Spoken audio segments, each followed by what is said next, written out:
How to place buy order on PrimeXBT. Are guys facing issues to place Prime buy order on PrimeXBT application? If that's so, then this video might help you out. Without further ado, let's dive into the video. First of all, open PrimeXBT on your mobile device. Once you open the app, just simply log in into your account with your registered email and password. As soon as you get logged in, now just simply look at the bottom of your screen where you can see this option for sale and buy option. You are looking to place a buy order, right? After you do all of your analysis whether the market will go or down, if you feel like the market is going up, just simply tap on buy option. Once you click on buy option, now just simply write down your lot size, the amount that you want to risk on this trade. If you want to risk 0.1 lot size, then click on buy market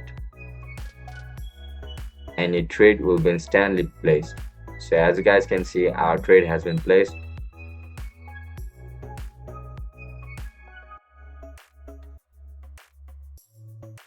And you can also see the PNL, profit and loss of this trade. However, it is not showing on this account right now. The trade has been already placed, so you can see the PNL going up and down at this point. If you guys found this video helpful, don't forget to like, share and subscribe to our channel. I'll catch you in the next one. Bye bye.